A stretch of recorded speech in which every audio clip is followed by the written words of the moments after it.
Hello again, everybody, and welcome to another edition of the Keep the Line Moving podcast. I am your host, Chris Gargano. This podcast discusses leadership, life, inspiration, and anything that these guests can say that can help our journeys. This guest has a lot to say. I should know. I've been friends with this guy since 7th grade. We've been talking about leadership and motivation and inspiration for decades. That's right. That's a long time. In his corporate life, he rose to being a regional vice president. He was also a leadership development coach throughout his career. And guess what? He became an entrepreneur in 2016. He's going to talk about that as well. So he led in corporate America as well as being an entrepreneur. He has a story. As I always say, you'll be the judge. Ladies and gentlemen, our guest this week, my friend, Michael Witt. Mike, welcome. What has that career journey been like? And let's talk to the people about each step and your evolution as a leader. Thanks again for being on, Mike. Yeah, thanks for having me. It's been fulfilling. In all honesty, I've just been very fortunate to work with some fantastic people, to be around fantastic people like yourself growing up, my parents, my sisters, now my family, and my family at work. I've always been very lucky with respect to learning from others. I've learned a lot about business. I've learned a lot about myself. I've had a lot of fun along the way. And ultimately, I always knew I wanted to own my own business. And I wound up in that spot. But it's not about the destination. It's about the journey. I think that's more what we're here to talk about today. Mike, you and I have spent cumulative hours, days, talking about the concept of leadership. You in your journey over the years, myself in my journey.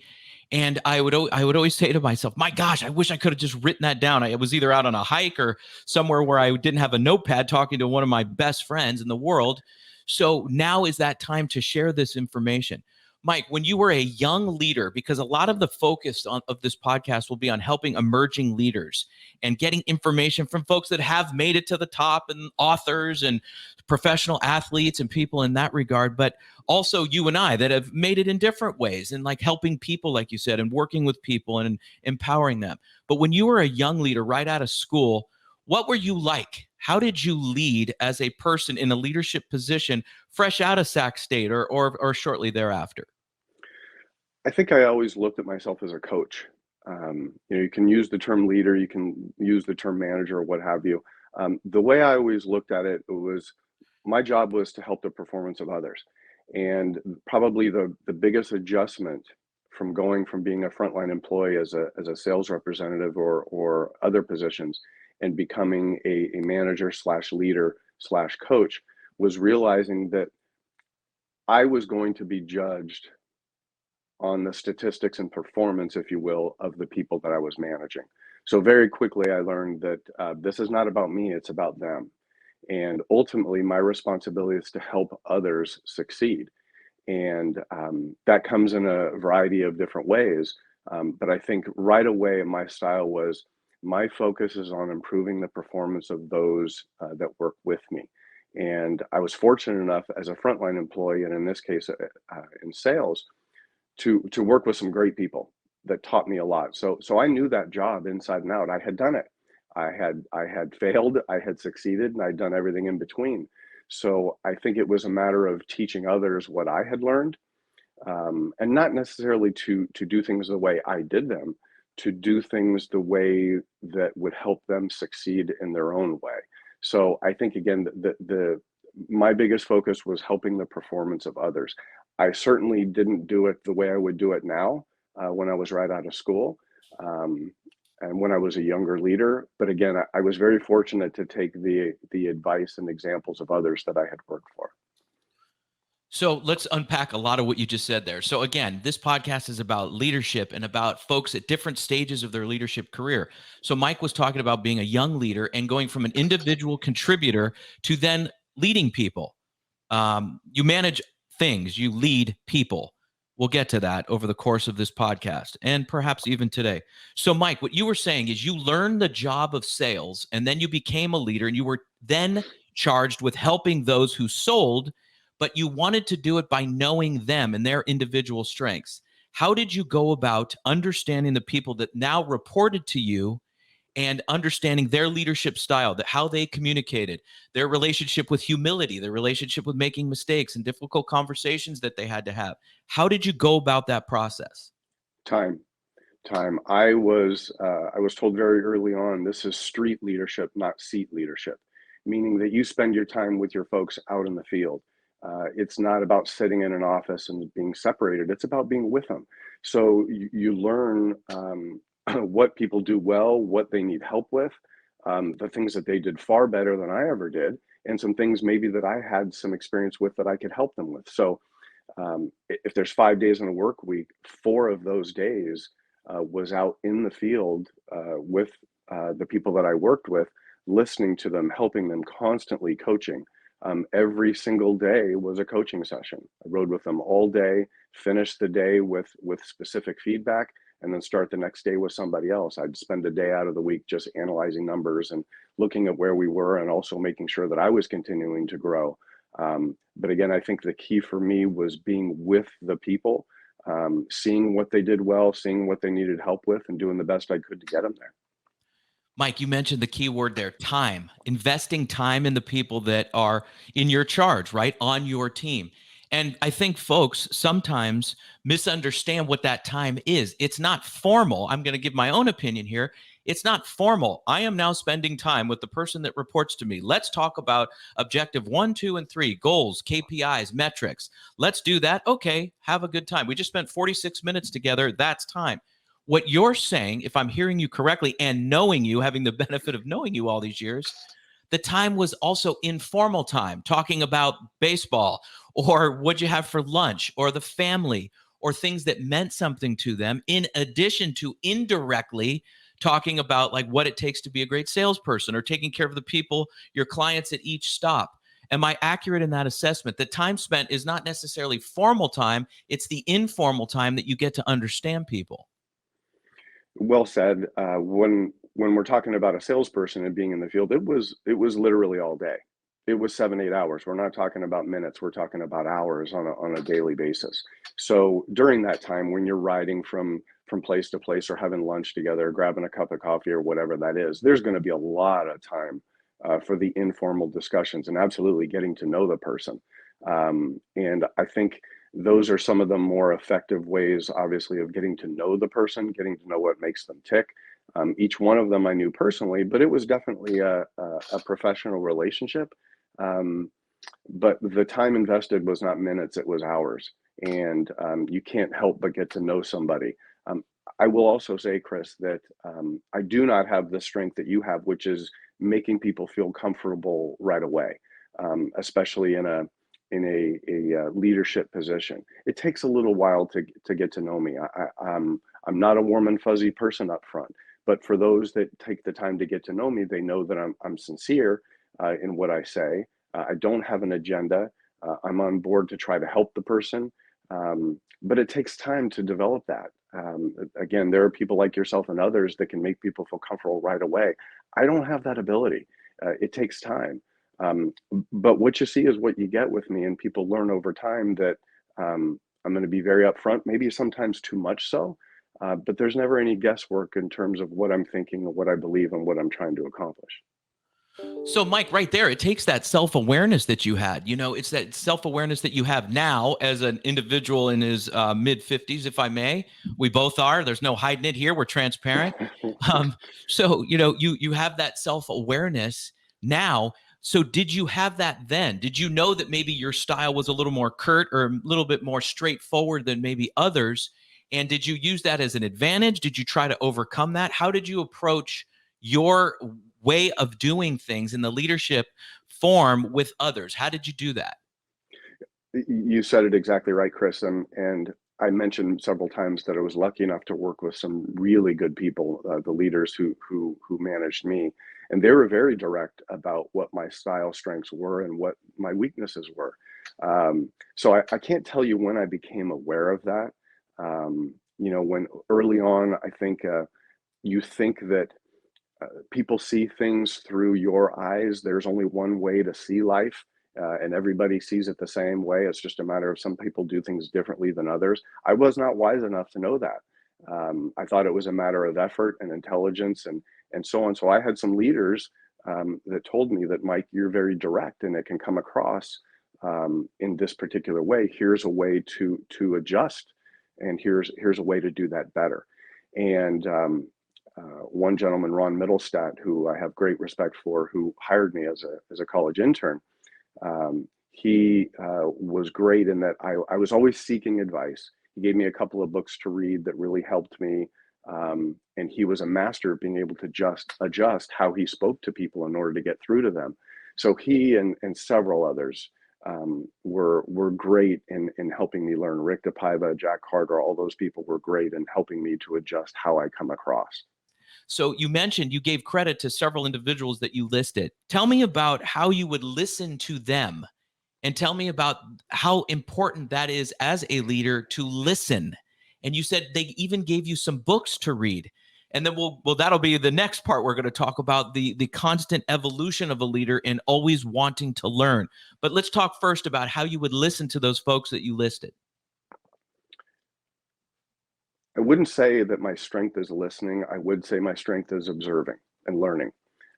And these people were successful, and there were many things about what they did that I wanted to emulate, and I watched and I listened very carefully. It's that simple. They were great at what they did. They were very direct with me and how to make me better. And listening to them, not only when they were speaking with me, but speaking with others. And certainly, yeah, I mean, my mom says you have 2 ears and 1 mouth for a reason. You know, you don't learn when you're talking, you learn when you're listening. And so, again, I wouldn't say that that was a strength then, Chris. I would be insincere if I said that. But I definitely observed, and I definitely loved to learn. And the people that I worked with were great at teaching.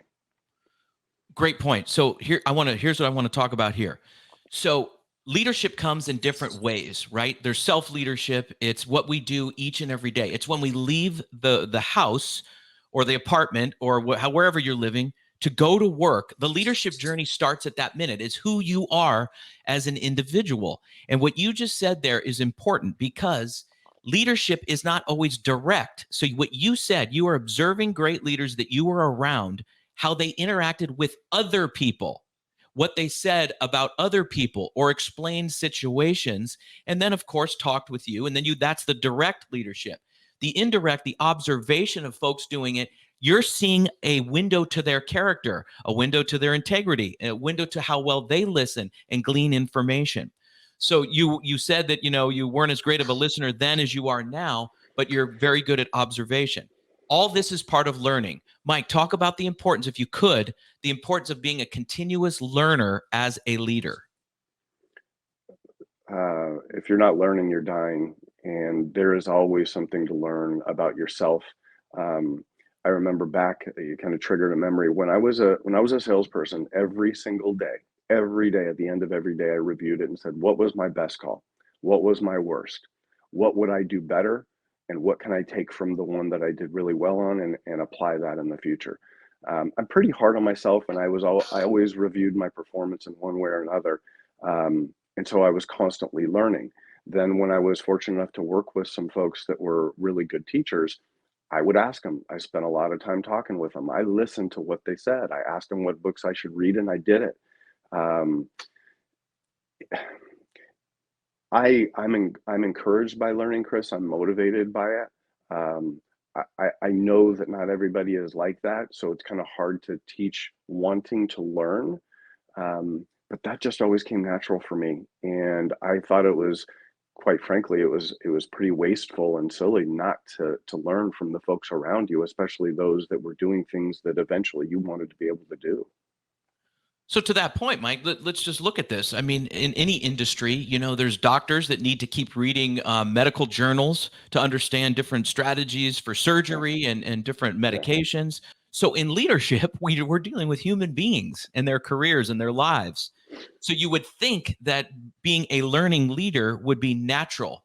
But you said perhaps some folks don't see it that way. You did. How much of an advantage do you think it gave you in your leadership journey to date? And then I want to turn the page here and get to what you're doing exactly right now.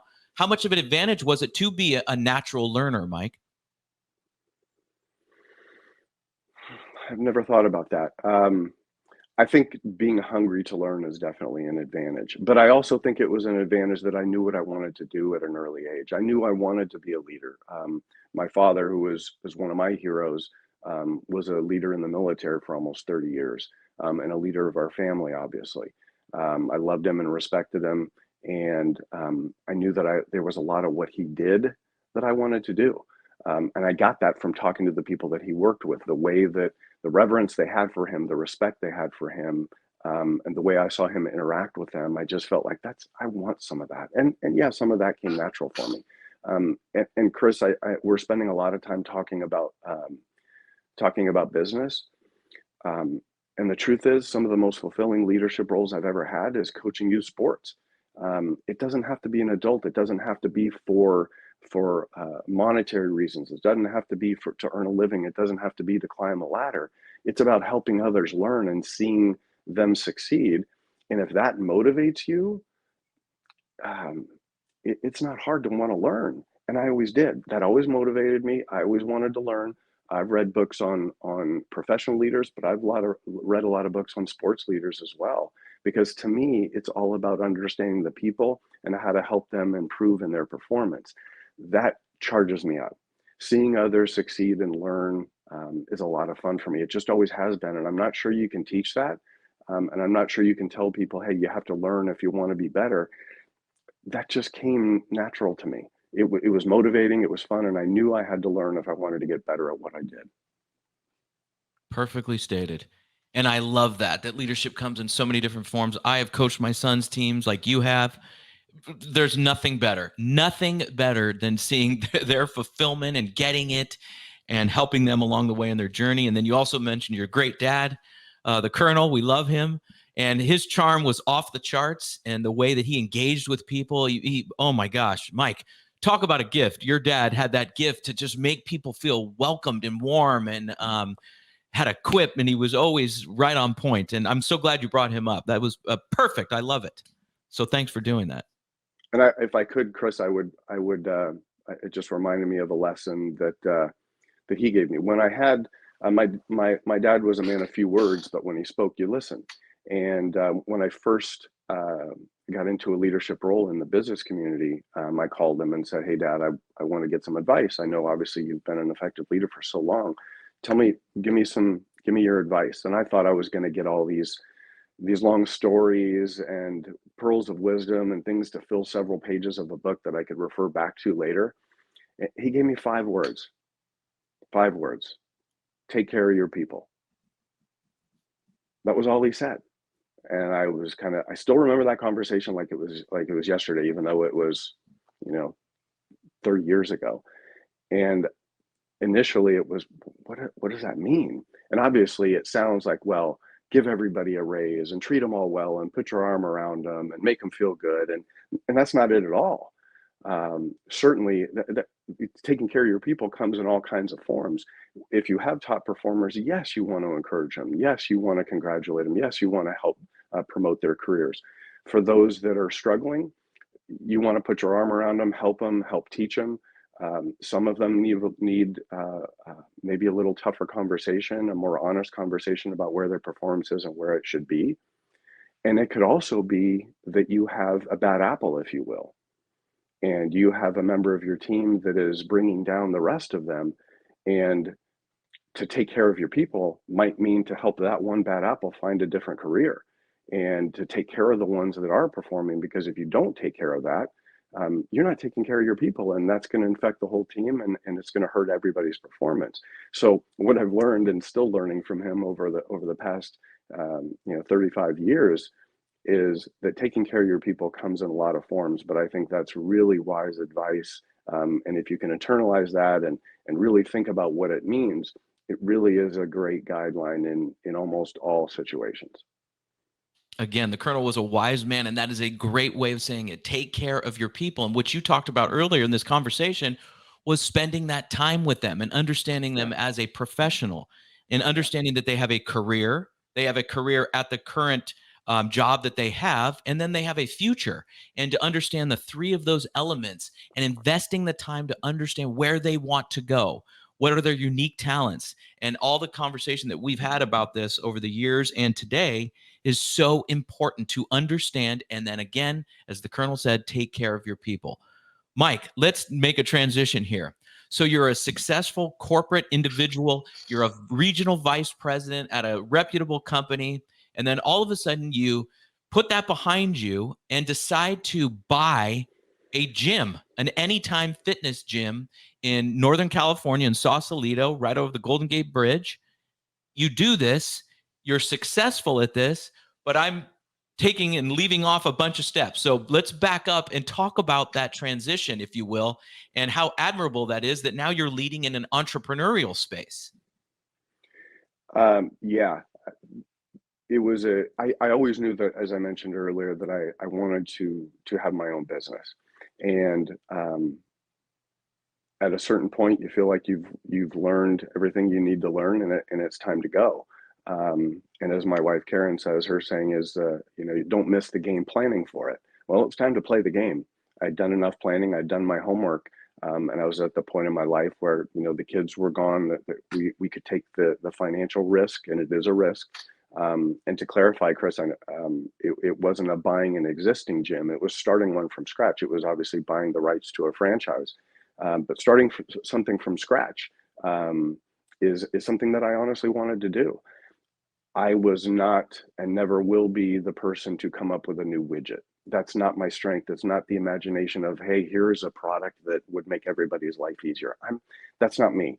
There's a lot of people that could do it, and I envy their imagination, their creativity, but that's not me. What I am good at is taking something and helping it become better. Um, I can explain a product. I can take care of my customers. I can manage financials. I had the opportunity to do just about everything in my career prior, so there was nothing that was going to be a surprise. I'd always been in a gym in one form or another, but at this point, I was finally going to make a career of it. The only thing I had to learn was the business side of this specific industry. And I was able to talk with several people who owned different gyms. The owner of the one in Novato, Grant, was a great resource, taught me a lot about the business. Again, I knew business, but I didn't know the fitness industry. Going from being a leader of large teams and people in various areas to starting your own business is a totally different challenge. This isn't about coming into something that's established and helping it run better. It's about building it from the ground up. So that was a business challenge that I really wanted to go after. And I wanted to be able to build things my own way. And that doesn't mean my way is best, Chris. What I mean by that is I had learned so much from so many people. And when you work for a large organization, there are so many things that are so advantageous of being in those positions.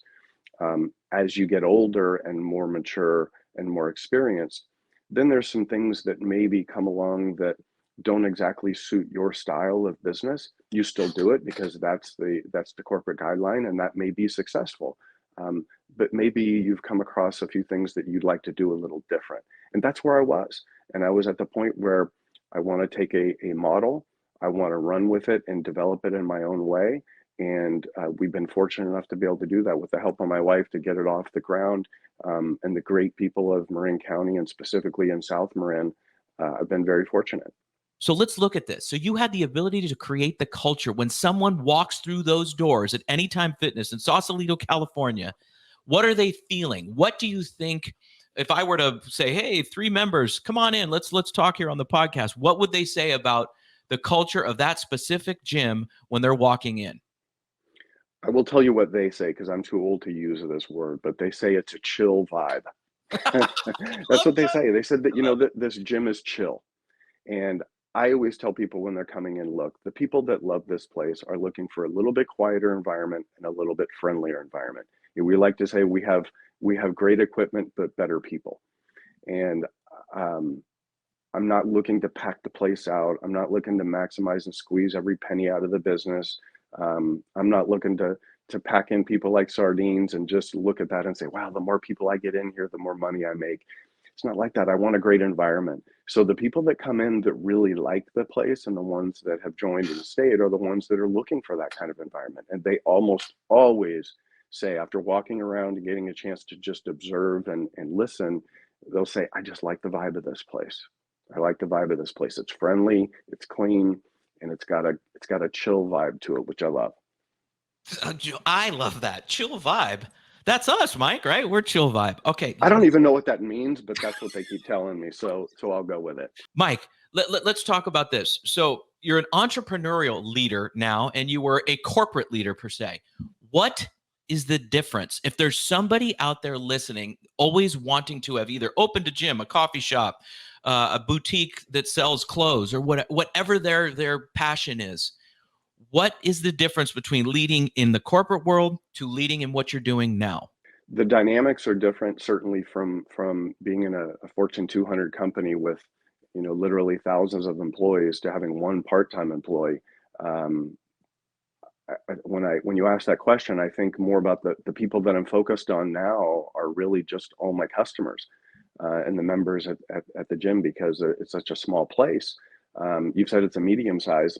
It is. It's a small business. I love it. It's a little less than 6,000 square feet, and quite honestly, from my perspective, it's a welcome change, and a little bit more of a challenge. So what I mean by that is the corporate environment, when you have a large span of responsibility, um, you can't be aware of all things at all times, and you have to get really good at benchmarking. You have to get really good at sample size and getting a feel for what's going on without having the advantage of being there on a daily basis. Where when you're in a smaller business, you are there on a daily basis, and if you're engaged the way I am, it's clear to see what's going on, what works and what doesn't work. The fundamentals, Chris, of leading, I'm not sure are dramatically different. It's still about learning people, and it's still about creating a culture, and it's still about and I know it sounds corny, but meeting the needs of others. And what does that mean? Uh, you create an environment where people feel comfortable and where they can succeed, I think is a better way to put it.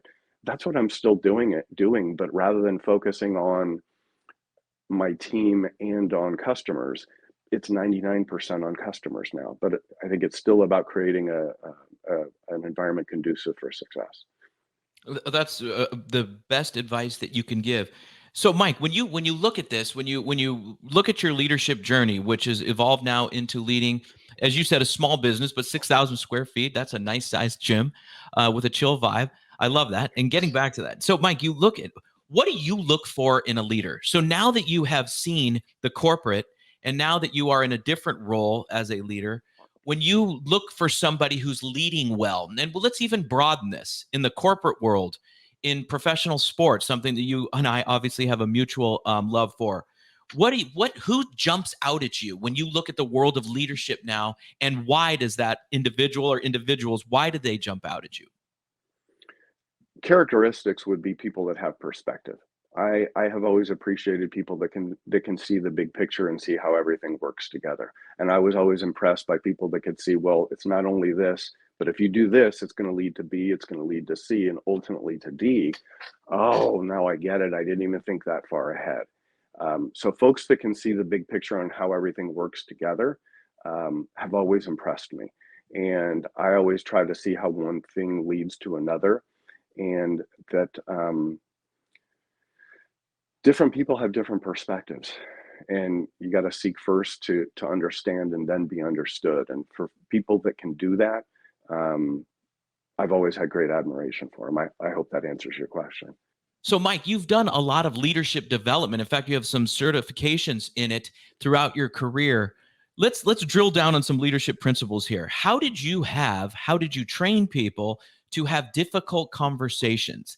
Many leaders at different levels have issues with that. It's all of us do. It's very difficult to have hard conversations. How did you do it?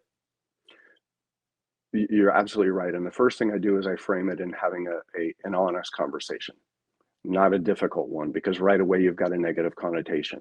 And I think anytime that we need to give honest evaluations and honest coaching performance, people can get nervous about it. The first thing is to make sure that they do their homework, because here's how I look at these situations. If you think about the best managers you've ever had, Those are the people that had the courage and the ability to have discussions with you about performance issues that maybe you needed to correct. As a result of those conversations, almost everybody feels like they have a better relationship with their manager. It's a sensitive conversation, but you've got to do your homework, because that's an opportunity to really build that relationship. And if you handle it right, they're going to feel better about you. They're going to feel better about themselves. On the other hand, if you don't handle it well, it could make things more challenging. So always making sure that you're focusing on what you're trying to accomplish, which is to help that person. So the first thing out of your mouth has got to be, here's what I'd like to help you with, or here's what I want your help with, or here's where we want to go. So right away, you're talking about what we're trying to do together, not something you're trying to correct. You don't want to put them on the defensive. Then it's focusing on, here's what we're trying to accomplish. Here's what I'm seeing. Stop and listen.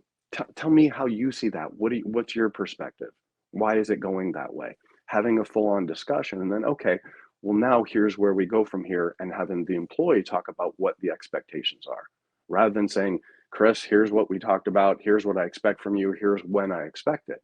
Hey, Chris, we just had kind of a big conversation. So you tell me, where is your head right now, Chris? Where do you think we need to go? What do you think is reasonable? And have the employee set those expectations. Let them lead that conversation, but you've got to do your homework. You've got to present it correctly. You've got to make sure that that person understands that you're there to help and to make things better, not to criticize them about what they've been doing. A difficult conversation doesn't necessarily have to be a confrontation or a No, battle of wits and anger. no, You could still get it accomplished. You don't have to be cruel to make a point. And you asked me at the beginning of this, or you made a statement. You said, Chris, think about the leaders that have meant the most to you. It was the ones that cared, that I knew cared, and they built up equity with me, relationship equity. So when I would right. walk in the room, whatever they had to say, they already had that trust, that foundational trust, by spending the time that we talked about earlier in this conversation. So whatever else came out of their mouth, I knew that they were caring, they knew me, and anything they had to say, I would take, not as a difficult conversation, as you said, as a helpful conversation. So that's crucial, Mike, and I'm so glad that we drilled down on that. And Chris, if I may offer, probably the biggest piece of advice I would give to people is catch people doing things right. All too often, we spend our time and we feel like our job is to find the mistakes and fix them. And certainly that's part of it. But the truth is that we need to reinforce the right behavior as well. And that leads into those discussions about how to correct performance problems as well. Catch people doing things right. Make sure that they know you're watching when they're doing the right things, and that you will encourage that and talk about that as well. We talked about Coach K, and he makes a very big point about having honest conversations about complimenting people. And it's, be specific. It's not just, hey, Chris, great job. I appreciate all your hard work. No, Chris, you did A, you did B, you did C. And because of that, you made my life easier and you made me look good. Thank you for doing that. That was fantastic. Be honest and sincere in your positive feedback, just as you have to be when you're correcting performance problems. I love that. Doubling down on the positive. Great job, Mike. Perfect. He was fantastic. Yes, he has been a friend of mine for many years, but I thought his pearls of wisdom with regard to leadership, specific to his journey, tactics that he shared with us, and then becoming an entrepreneur and buying a gym in Sausalito, California, Anytime Fitness, my goodness, he has achieved a lot and shared a lot of wisdom, and I hope you agree that you got a lot out of this as well. My number one takeaway this week is this. His father, the colonel, we called him growing up, a career military man, said to him, Mike, take care of your people. That was his simple leadership advice. 5 words: take care of your people. Numbers are important, sales are important, whatever you're producing is important, of course. But what it really comes down to is taking care of your people, understanding them. And as Mike and I talked, spending time with them, understanding their unique talents, putting them in positions to succeed, listening to them, showing empathy. All of the topics that we explored on this podcast and articulated really well by Mike all came down to taking care of your people. Keep the line moving, everyone. I am your host, Chris Gargano, for our great producer, Paul Salazar. Talk about pearls of wisdom. He shares them with me all the time. We're rocking and rolling with this. Thank you for listening. capture this podcast anywhere that you get your podcasts and audio, and we're thankful that you're doing so. Take care, everybody. We'll see you next week.